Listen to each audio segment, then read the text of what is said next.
Hey, what up, everybody? Welcome to another episode of Wine Wednesday. Happy Wine Wednesday. I am your host, J. Tom Gunter, owner of Grapes and Sand Publishing.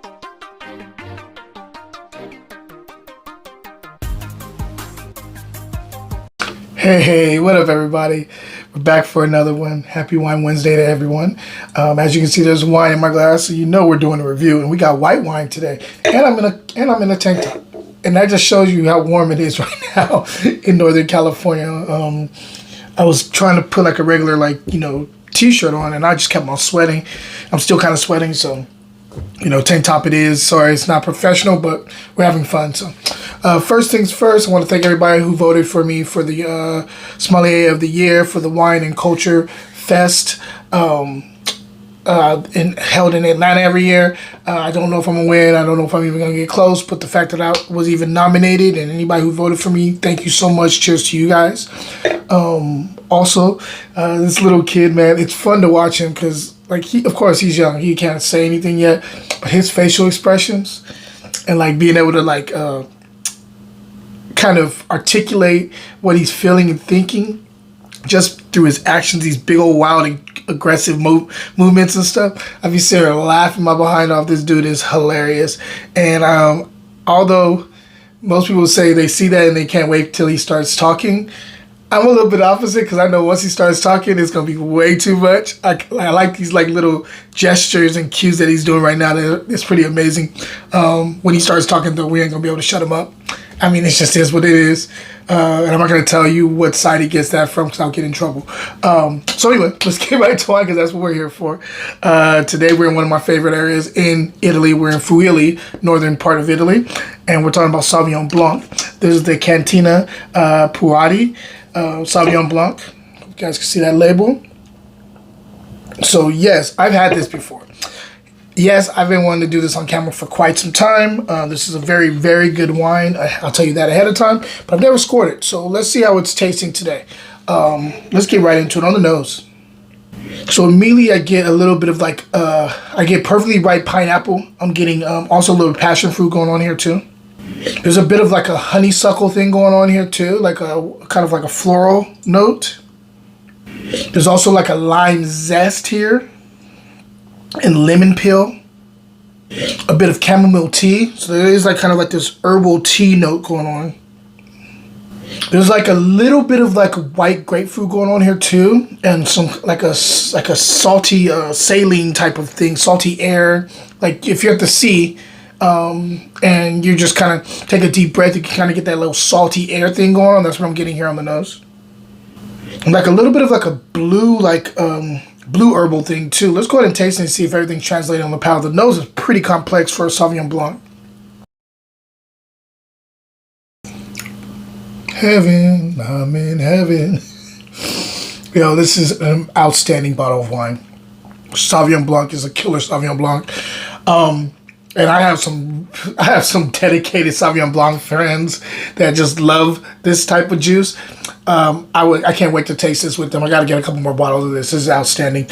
Let me take one more sip and then I'll get into it because how I get when I get excited about a wine. Sometimes I drink it instead of breaking it down for you guys and I got to go back. So let me go ahead and take another sip. Perfect. All right. So talk about fruit first and I'll get into structure after. Fruit kind of starts off with that little, this kind of pineapple peach thing, white peaches up front, catching that, and that actually that peach is the thing that stays throughout the whole palate. Originally, I was thinking more on the pineapple side. That was what I was getting on the nose, but on the palate, it's more peachy, white peach, perfectly juicy, ripe peach, white peach. As it goes to the third quarter, you're getting a little bit more of kind of that grapefruit. You're getting a little bit of a salty thing going on, a salty edge with some with this really, really cool minerality on the finish. Keeps your mouth watering quite a bit. There's also that kind of tea component that I'm catching in the third quarter to the finish too. This is an outstanding wine.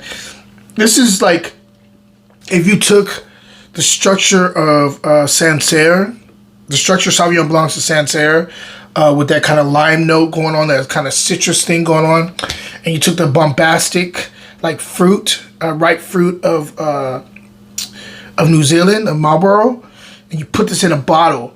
This is what this is. This is kind of an amalgamation of both places. Things that you love about both places, but put together. And I like bombastic, but I also like structural. This is a nice medium, middle of the road wine for that. Structure wise, let's go ahead and taste it.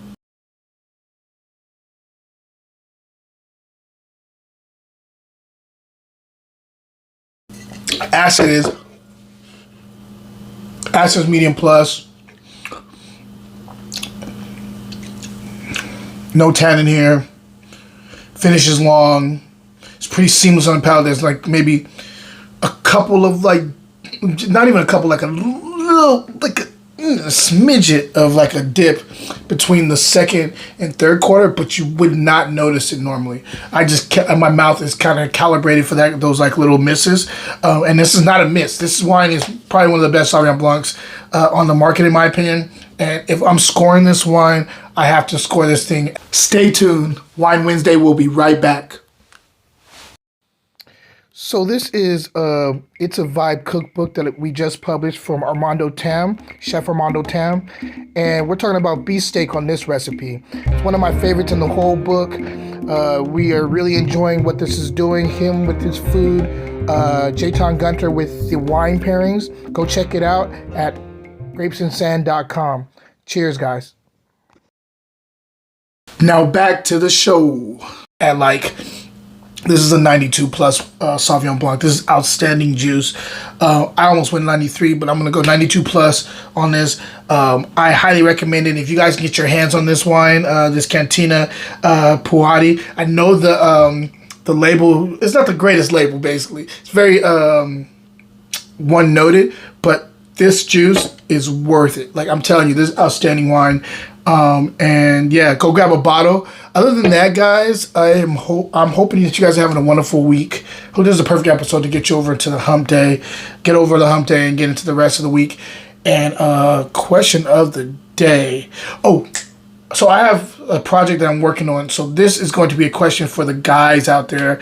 When you were in college, your early 20s, and you were entertaining whether whoever you're into, you had a date over and you were making a dish, a meal.